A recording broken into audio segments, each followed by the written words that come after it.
Pengakuan ex-Satpam KPK dipecat gegara memotret bendera mirip HTI, terungkap usai novel CS keluar.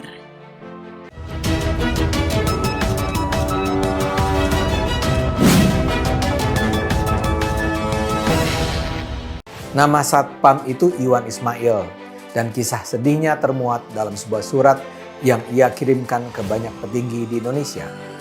Dia melihat adanya bendera HTI di beberapa meja pegawai KPK di lantai 10 Gedung Merah Putih. Surat itu dikirimkannya kepada Presiden Jokowi, Dewan Pengawas KPK, Ketua KPK, Ketua DPR, Kapolri, Panglima TNI, Menko Polhukam, Ombudsman, Komnas HAM, dan WP KPK atau Wadah Pegawai KPK. Informasi adanya kelompok polisi India dan polisi Taliban di KPK itu kita dapat dari internal mereka sendiri, dan mereka yang menamakan itu.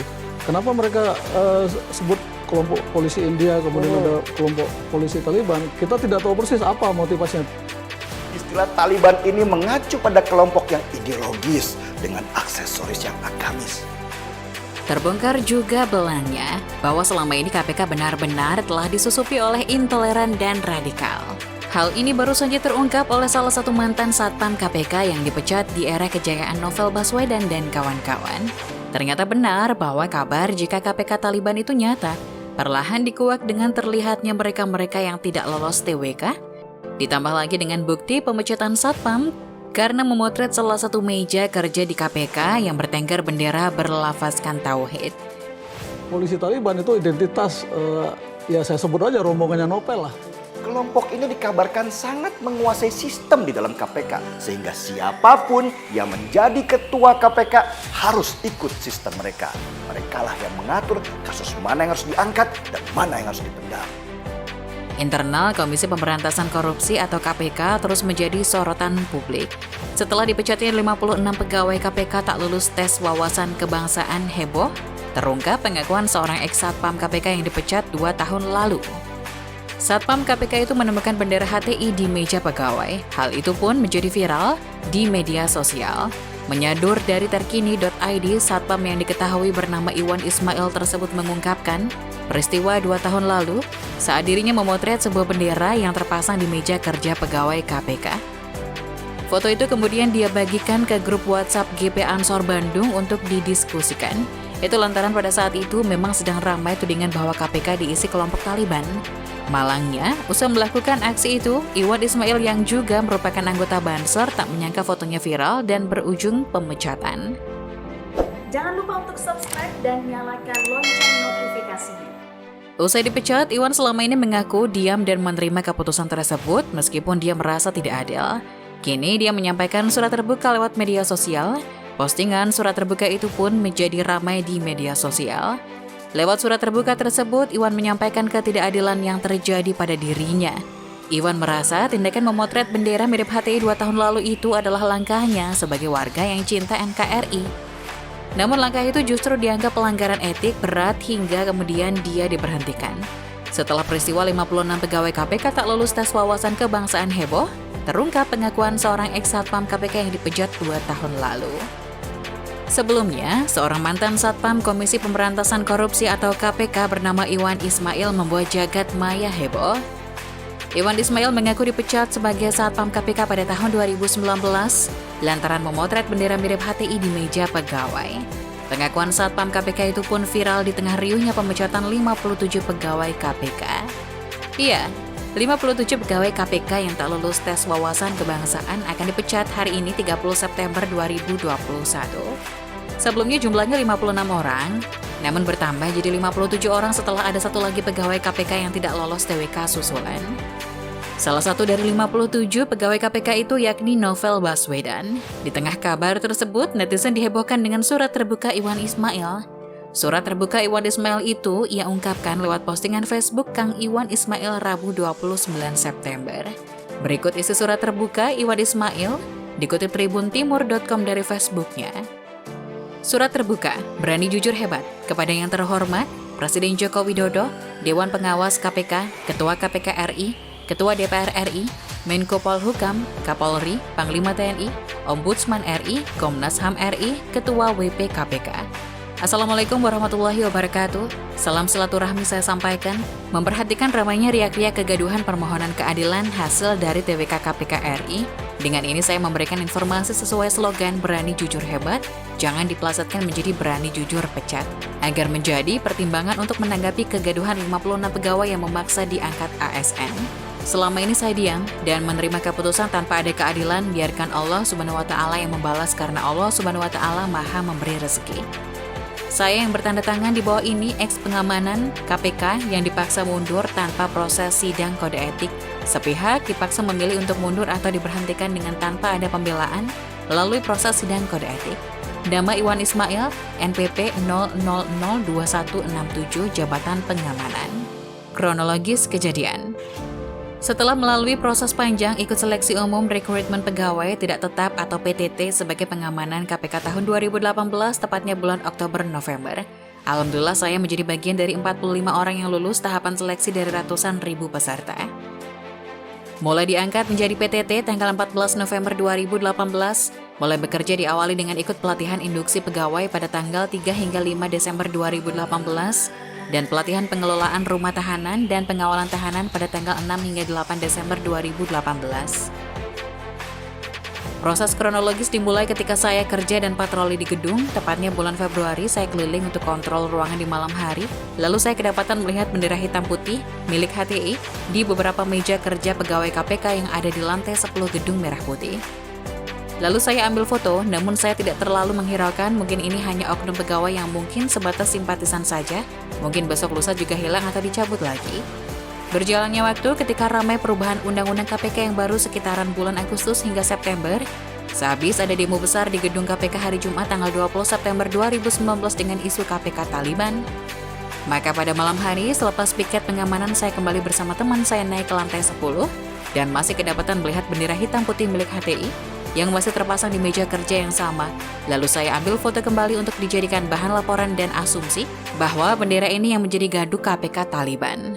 Karena waktu itu hari Jumat malam dan waktunya besok lusa saya libur, maka saya berniat bikin laporan pada hari Seninnya. Pada malam hari menjelang pulang kampung, saya berkonsultasi dengan teman-teman saya di jajaran grup WA Banser Kabupaten Bandung mengenai adanya bendera HTI di gedung KPK yang mungkin menjadi pemicu alasan adanya demo KPK Taliban. Namun tanpa saya sadari bendera itu viral di medsos selang 2 hari ketika saya libur, dan hari Senin saya masuk kerja langsung ada panggilan untuk menghadap pengawas internal KPK. Tanpa pikir panjang, saya langsung menghadap sesuai niat melaporkan foto di hari Jumat yang menurut saya sebagai pelanggaran kode etik pegawai. Ketika saya menghadap ke pengawas internal di sana, saya sekalian bilang bahwa saya mau melapor foto teman saya. Tetapi tanpa disangka, panggilan yang saya terima di hari Senin, tanggal 23 September 2019 pun sama mengenai bendera HTI yang tengah tersebar di media sosial. Maka di hari itu pula saya diperiksa seharian full day dan dilakukan BAP. Saya merasa malah menjadi tersangka atas viralnya bendera hitam putih di medsos. Maka saya utarakan semua keterangan sesuai dari pernyataan yang disampaikan. Tetapi ketika tahu background saya, anggota Banser mereka, PI KPK, begitu gencar memberikan pertanyaan seputar bendera dan organisasi saya, sampai mereka mengambil HP saya sebagai bahan bukti dan meng-screenshot semua chat saya di grup WA hingga mereka tahu data pengurus kami, mulai dari pusat hingga pimpinan anak cabang. Ada beberapa pertanyaan yang membuat saya heran dan tanpa dasar, di antaranya, apakah Pak Iwan bagian dari ormas luar atau jangan-jangan simpanan ormas luar? Jawab, saya sudah tidak menjabat sebagai pengurus PAC GP Ansor sejak Desember 2017. Kalau saya bagian dari anggota Banser, apa tidak boleh saya berbakti untuk negeri di KPK? Kalau saya bagian ormas luar, berarti di KPK ada ormas dalam dong. Apa iya HTI bagian dari ormas dalam KPK? Atau apakah Pak Iwan orang simpanan kepolisian? Jawab, kalau saya orang simpanan kepolisian, mungkin KPK lebih tahu siapa yang menyimpan saya. Kan selama ini saya masuk KPK sesuai seleksi yang ketat selama berbulan-bulan sesuai jadwal. Jadi Anda menganggap saya mata-mata kepolisian, begitu. Mereka nggak jawab balik pertanyaan saya. Berjalannya waktu, tibalah ketok palu DPR RI mengesahkan RUU KPK menjadi Undang-Undang KPK yang baru, Undang-Undang Nomor 19 Tahun 2019, menggantikan Undang-Undang KPK yang lama Nomor 30 Tahun 2002. Pada tanggal 19 Oktober 2019, masih diikuti dengan demo-demo di gedung KPK yang pro maupun kontra terhadap Undang-Undang KPK yang baru.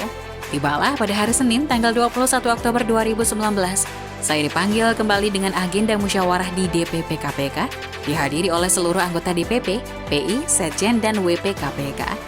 Mereka menerangkan bahwa laporan atau BAP saya itu sudah termasuk pelanggaran kode etik katanya, dan merupakan pelanggaran berat karena sudah turut punya andil dalam ketok palu Undang-Undang KPK yang baru. Katanya hanya ada satu solusi, apakah mau dibawa ke ranah sidang kode etik dengan harus menghadirkan saksi-saksi yang meringankan, baik orang yang memviralkan foto bendera HTI, keterangan tim ahli dari GP Ansor, dan bisa jadi dari PBNU mengenai bendera HTI. Padahal sudah saya jelaskan kalau saya bukan lagi pengurus GP Ansor, hanya anggota Banser biasa. Keterangan mengenai HTI versi saya sudah saya jelaskan. Kenapa mesti merembet ke organisasi? Ini kan urusan internal pegawai KPK. Atau langsung diberhentikan secara tidak hormat? Pertanyaannya, apakah proses seperti ini tidak menyalahi maladministrasi? Pertanyaannya, apakah proses seperti ini tidak menyalahi maladministrasi? Kan ada pilihan di buku panduan kode etik yang merupakan pelanggaran berat, salah satunya adalah pemotongan gaji terlebih dahulu dengan adanya pembinaan pegawai. Kenapa harus langsung pemberhentian? Kan kalau iya itu pelanggaran, saya baru sekali melakukannya. Dan yang saya lakukan itu semata-mata hanya menjalankan tupoksi pengamanan gedung dalam giat pelaporan pelanggaran kode etik sesuai perintah atasan. Kenapa selalu pengamanan yang disalahkan jika berhadapan dengan pegawai tetap? Pertanyaan saya, kenapa masalah foto yang viral merupakan pelanggaran berat? Atau apakah bendera HTI di gedung KPK itu milik KPK atau milik oknum pegawai? Terus bagaimana nasib oknum pegawai yang membawa atau memasang bendera HTI? Apakah sama dilakukan pemeriksaan BAP dan diperlakukan yang sama seperti saya? Kenapa Pak YP, Ketua WP KPK setelah beres musyawarah DPP, sambil memeluk saya seraya berbisik mengucapkan permohonan maaf serta menyampaikan ada salam permohonan maaf dari Pak NB katanya. Ada apa dengan pesan itu semua? Apakah selama ini yang melaporkan balik itu adalah Pak YP dan NB? Berjalannya waktu, saya melawan dengan membuat surat memo ke Ketua KPK tetapi tidak ada balasan atau sanggahan.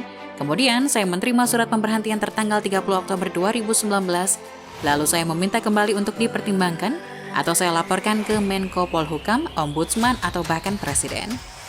Akhirnya, saya diberi keringanan dengan dicabutnya PTDH dengan syarat mengundurkan diri. Akhirnya saya terima tawaran itu dengan syarat sampai saya dapat pekerjaan yang baru. Pesan saya, apakah ini keadilan bagi saya yang menurut saya berintegritas bekerja demi merah putih melawan pegawai yang terpapar karena hitam putih? Kenapa para pegawai yang tidak lulus TWK ikhlas saja seperti saya? Itu kan urusan internal pegawai. Kalau mau menggugat, apakah boleh saya menggugat kembali setelah hampir 2 tahun saya diam? Malahan saya meminta difasilitasi PI agar diketemukan dengan orang yang membawa dan memasang bendera. Tetapi tak kunjung difasilitasi, malahan ada orang yang mengaku JPU KPK yang katanya membawa dan memasang bendera itu meminta ketemu dengan saya secara pribadi di kantin KPK. Kenapa nggak ketemu di halaman PI saja, kata saya. Gak usah katanya, bilangnya secara kekeluargaan saja. Ada pertanyaan yang lucu. Begini mas, masalah ini sudah membuat saya dicap sebagai jaksa radikal. Kalau di kampung saya Palembang, mungkin di luar saya sudah bacok-bacokan. Saya balas, bang, abang mengaku orang Palembang, saya juga keturunan Lampung, kita sama-sama dari Sumatera. Kalau abang mau bacok-bacokan, saya juga biasa. Kalau mau silakan kita sama-sama keluar, buka seragam kita selesaikan secara jantan. Tapi kan lebih baik kita duduk bareng di PI, kita buktikan siapa yang salah dan yang benar, tanpa harus ada anarkis. Kalau misalkan kita terbukti bersalah, iya kita harus ikhlas menerimanya. Akhirnya dia diam dan pergi. Memang kita akan kalah kalau berhadapan dengan pegawai tetap, kata teman-teman kerja saya. PTT versus PT selalu menang PT katanya. Mohon ditindaklanjuti dan arahannya Bapak atau Ibu semua dengan pengalaman peristiwa kelam saya. Hormat saya, Iwan Ismail, NPP 0002167.